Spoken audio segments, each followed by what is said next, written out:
আসসালামু আলাইকুম। Welcome back to my page Tania কিচেনে সবাইকে স্বাগতম জানাচ্ছি। আর আজকে নতুন আরও একটি ভিন্নধর্মী রেসিপি নিয়ে আপনাদের সামনে হাজির হয়েছি। এটা হচ্ছে চিংড়ি মাছ দিয়ে আলু শাক ভাজি। আর এই আলু শাকটা কিন্তু খেতে খুবই মজা হয়। আর এই আলু শাকটা কিন্তু সচরাচর কিন্তু পাওয়া যায় না, কারণ এই আলু শাকটা আলুর যে গাছগুলি থাকে সেখান থেকে এই আলু শাকটা তুলে নিলে যে আলুর যে একটা শক্তি থাকে সেটা কিন্তু একেবারেই কমে যায়। তো যাই হোক, গ্রাম থেকে আসার সময় আমার আম্মু কিছুটা আলু শাক আমাকে তুলে দিয়েছিল। আসলে মায়েদের ভালোবাসা কিন্তু এমনই হয়, কোনো দিকেই কোনো খেয়াল থাকে না। তো আমি শাকগুলোকে কিন্তু সুন্দর করে কেটে ধুয়ে তারপরে পরিষ্কার করে আমি একটু পানিতে ঝরিয়ে নিয়েছিলাম। আর এদিকে একটি ফ্রাই প্যানে আমি সামান্য কিছুটা সয়াবিন তেল দিয়ে এখানে সামান্য কিছু চিংড়ি মাছ দিয়ে একটু ভেজে নিয়েছিলাম। আর এই চিংড়ি মাছটা ভাজার সময় আমি কিন্তু সামান্য পরিমাণে একটু লবণ আর একটু হলুদ দিয়ে একটু সময় ভেজে নিব। আসলে চিংড়ি মাছটা ভেজে নিলে হয় কি, এই চিংড়ি মাছ থেকে একটা সুন্দর ফ্লেভার আসে। আর এই চিংড়ি মাছটা ভাজা ভাজা মুখে পড়লেও কিন্তু খেতে ভালো লাগে, আর কাঁচা ভাবটাও কিন্তু একেবারে চলে যায়। তো চিংড়ি মাছটা আমার ভাজা হয়ে গিয়েছে মাঝামাঝি। আর এ পর্যায়ে আমি একটা বড় সাইজের পেঁয়াজ এক সাইড থেকে আমি একটু ভেজে নিচ্ছি। আর আজকে পেঁয়াজ কুচি দিয়ে এই আলু শাকটা ভাজি করব। তো এ পর্যায়ে কিন্তু আমি পেঁয়াজটা খুব বেশি একটা ভাজবো না, হালকা বাদামি করে ভেজে নিব। আর এখন আমি 2টার মতো এখানে কাঁচামরিচ ফালি ব্যবহার করেছি।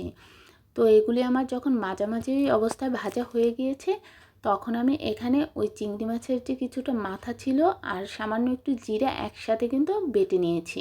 তো সেটাকে দিয়েও একটু সময়ের জন্য একটু কষিয়ে নিয়েছি।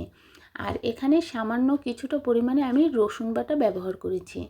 তো এই সবগুলি উপকরণ আমি একটু ভেজে নিয়েছি কাঁচা গন্ধটা যাওয়ার জন্য। তো এ পর্যায়ে আমার যখন আমি সামান্য পরিমাণে একটু পানি দিয়ে দিলাম যেন নিচ থেকে লেগে না যায়। তো এখন আমার মশলাগুলো কিন্তু সুন্দরভাবে একটু ভাজা ভাজাও হয়ে এসেছে। তো এ পর্যায়ে আমি একটু পানি দিয়ে স্বাদ মতো এখানে লবণ দিয়ে দিলাম, আর সামান্য একটু হলুদের গুঁড়ো দিয়ে দিলাম। তো এগুলোকে আমি সুন্দর করে আবারও একটু সময়ের জন্য কষিয়ে নেব। আর দেখতে পাচ্ছেন মশলাটা কিন্তু একেবারে কষানো হয়ে গিয়েছে, আর উপর থেকে কিন্তু তেলটা একেবারে উঠে এসেছে। তো এখন আমি শাকগুলোকে উপর থেকে দিয়ে দিব।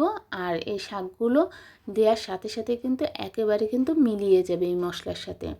তো মশলার সাথে কিন্তু এই শাকগুলোকে সুন্দরভাবে একটু এপিট ওপিট করে নাড়াচাড়া করে মিশিয়ে দিচ্ছিলাম। আর সুন্দর করে একটু মিশিয়ে দিতে হবে। আর চুলার জালটা কিন্তু এ পর্যায়ে আমার একেবারে মিডিয়ামে থাকবে, কারণ এখন কিন্তু মশলাটা একেবারে ভাজা ভাজা ভাব আছে, আর ভিতর থেকে কিন্তু কোনো পানি বের হয়নি। তো আমি কিছুটা সময়ের জন্য ঢেকে রাখার ফলে সামান্য কিছুটা পরিমাণে পানি বের হয়েছে।